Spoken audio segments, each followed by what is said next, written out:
वसल्लिम दाइमन अबदन अला हबीबिका खैरिल खल्क़ि कुल्लिहिम।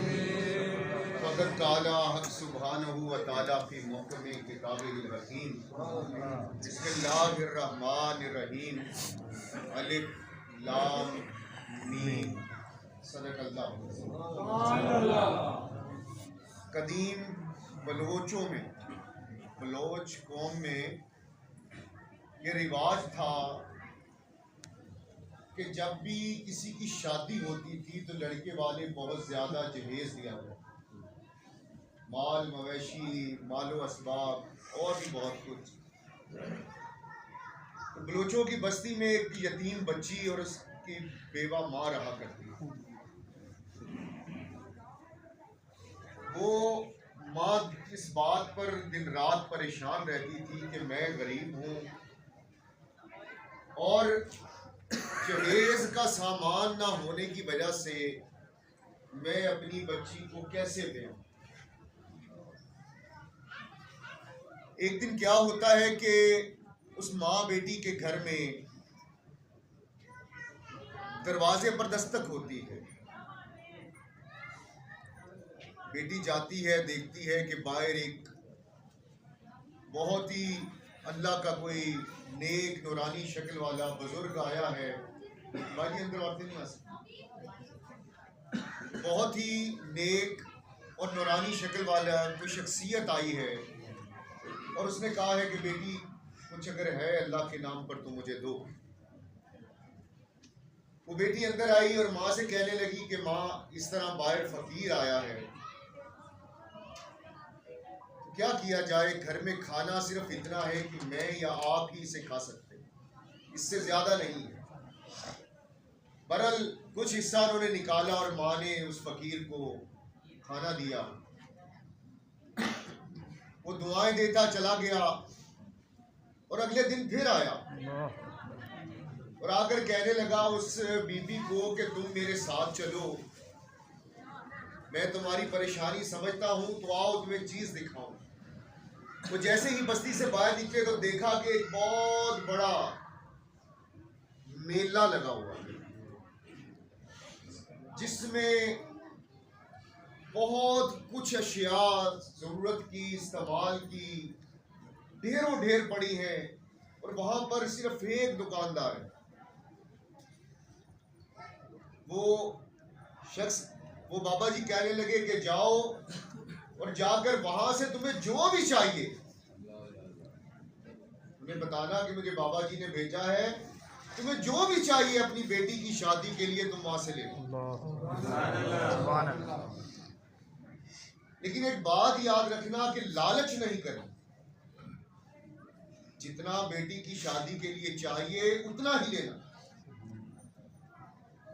तो हुआ क्या, वो गई और जाकर काफी सारा सामान जो भी उसको दरकार था उसने वहां से लिया।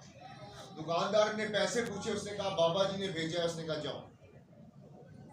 वो सामान लेकर आ गई। रास्ते में आते हुए उसके ज़हन में आया कि ये तो सब बेटी को दे दूंगी, मैं क्या करूंगी। लालच आ गई, तवक्कल जाता रहा। वो वापसी को चली। अब जैसे ही वो वापस गई देखा कि वहां पर जहां पर एक पूरा मेला लगा था, एक बाजार लगा था, वो वहां पर चटियल मैदान ऐसे है कि जैसे कभी कोई यहाँ पर आया ही ना हो। बड़ी हैरान हुई। बहरहाल सामान लेकर वो वापस पहुंच गई घर अपनी बेटी की। उसने कुछ अरसे बाद शादी की धूमधाम से। तो शादी के बाद फिर उसके दरवाजे पे दस्तक हुई और वही बाबा जी आकर दिया और कहने लगी बाबा जी एक बात पूछूं। उन्होंने कहा कि पूछो। कहा कि बाबा जी आप मुझे जिस बाजार में लेकर गए थे मैंने वहां से सब ले लिया, मुझे बेटी की शादी के लिए सब मिल गया, मगर कुछ देर बाद मैं दोबारा उस बाजार में गई हूं तो उस जगह पर कोई था ही नहीं, ये कैसे मुमकिन है। तो बाबा जी ने कहा कि बच्चे मैंने तुझे कहा था कि लालच नहीं करनी, जिस कदर बेटी की शादी के लिए दरकार है उस नीयत से जितना मर्जी ले लेना। तूने लालच की जिसकी वजह से वो बाजार, वो दुकानें, वो माल, वो असबाब सब खुदा ने गायब कर दिया। और सुन, वो माल, वो दुकानें, वो असबाब, वो जितना भी कुछ था, वो सब का सब मैं खुद था। सुभान अल्लाह। ये कहकर वो बाबा जी गायब थे। किताब सकीनतुल औलिया में शहजादा दारा शिको लिखता है, वो कहता है कि बादस तहकीक मालूम हुआ कि वो बाबा जी और कोई नहीं, हुजूर हजरत मियां मीर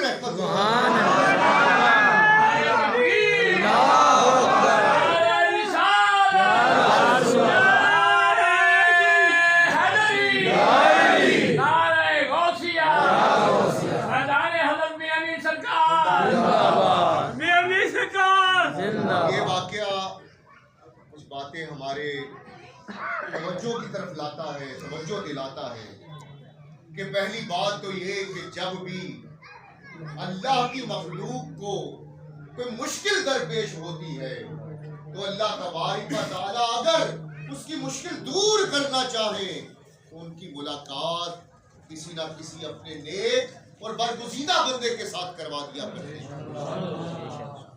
एक और बात जो सामने आती है कि अल्लाह तबारक व तआला ने अपने नेक बंदों को, इन हस्तियों को इस कदर ताकत दे रखी है कि ये जब चाहते हैं अपने आप को एक से हजारों में तब्दील कर लेते हैं, जब चाहते हैं, जहां चाहते हैं, जिस तरह चाहते हैं तसर्रुफ फरमाते हैं।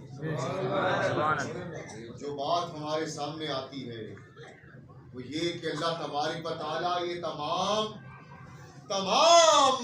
मनाजिल, ये तमाम मरातिब, ये तमाम बुलंदियां, ये तमाम अरूज सिर्फ और सिर्फ अपनी मोहब्बत और अपनी याद में रहने से अता करते हैं।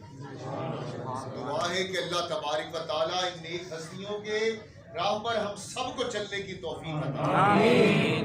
आमीन।